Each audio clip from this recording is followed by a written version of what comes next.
Have you ever felt like your emotions are too much for other people, or maybe that they don't even matter at all? Maybe you learned to feel everything for everybody else, or you learned to shut your feelings down just to get through the day. None of those things are a personality trait. That's your sacral chakra responding to trauma. So, in this episode, we are going to explore emotional safety, how trauma disrupts your ability to feel and enjoy and create, and how to gently reconnect with your emotional and sensual truth without overwhelm.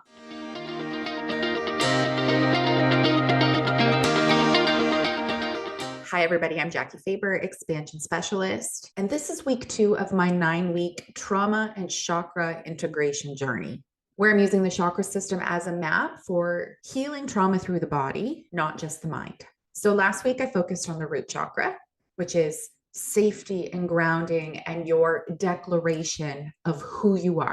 When your body begins to feel safe enough to exist, the next layer that naturally wants to come online is emotion, sensation, and aliveness. All of this is the sacral chakra. It governs how safe it feels to feel. Before we go any deeper, I want you to reflect on this question, and you can share it in the comments if that feels supportive to you.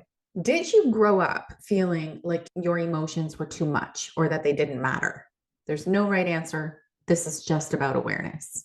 Now, the sacral chakra is the center of emotion and connection and creativity and pleasure.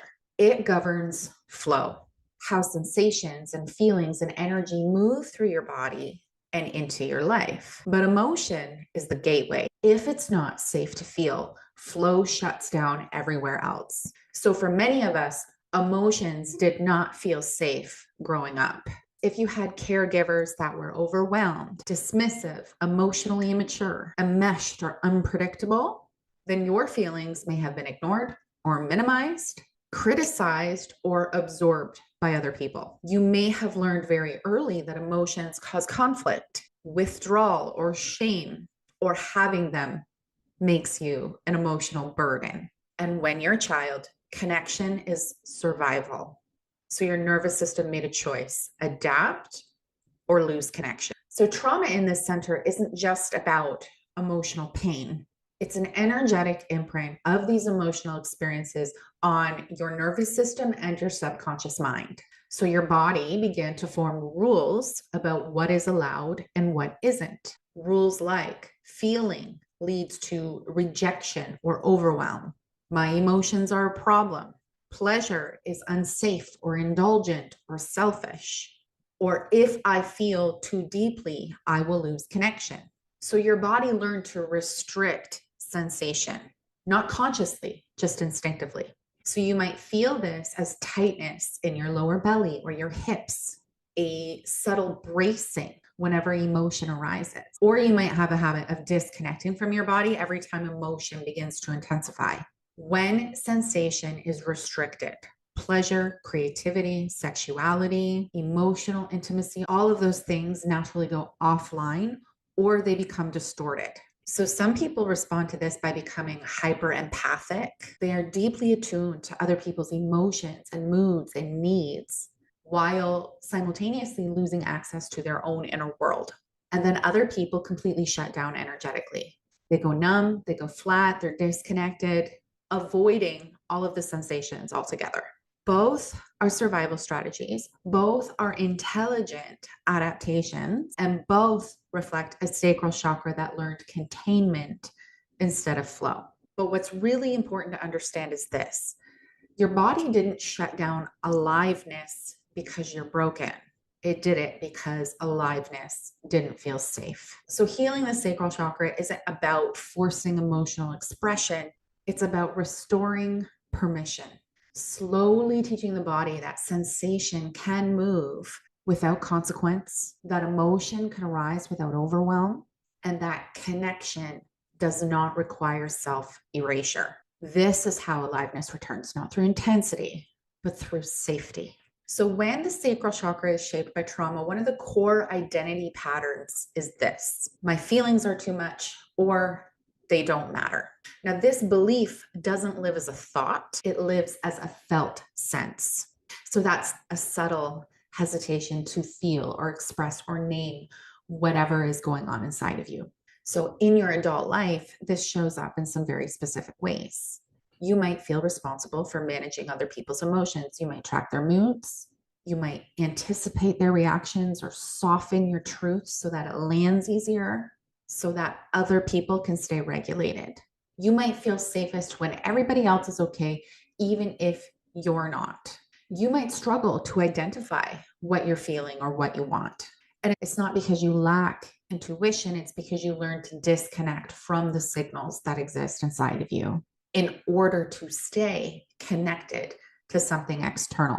So maybe you avoid conflict by suppressing your emotional truth, telling yourself that it's not worth it, or you're being dramatic, or that it's just easier to let it go, even when your body is quietly holding resentment, grief, or unmet desire. So for some people, this pattern shows up as disconnection from creativity, sexuality, pleasure.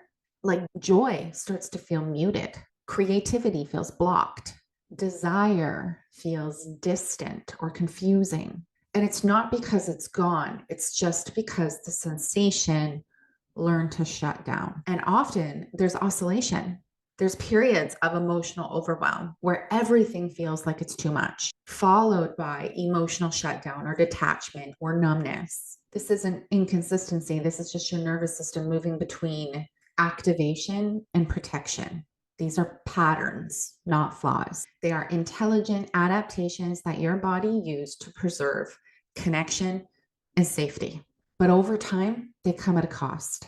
They disconnect you from your emotional truth and from the aliveness that makes life feel rich and meaningful and creative. So again, healing this center is not about forcing anything. It's about restoring emotional permission, allowing your feelings to rise and to move and to resolve themselves at a pace that your nervous system can tolerate. This is how we reclaim aliveness, not by overwhelming the body, but by teaching it that it is safe to feel. So let's bring this into the body for a minute. You don't need to close your eyes or do anything specific. I just want you to start noticing. Begin by sensing your lower belly and your hips. This is where sacral energy lives. Notice what kind of sensations are there. Is there numbness? Do you feel nothing at all? Whatever you notice is welcome. Now you can place your hands on your lower belly or you can rest them on your legs, whatever feels most supportive for you. And take a slow inhale through the nose and exhale through the mouth.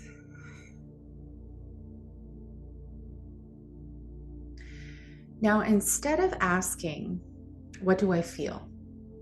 I want you to ask, what sensation lives here? Is there warmth? Is there coolness? Is there tightness? Does it feel heavy? Do you feel subtle movement or is there stillness?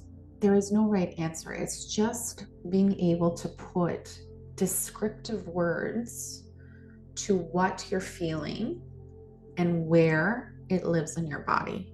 This allows us to get out of the stories and into the physical sensation of our body.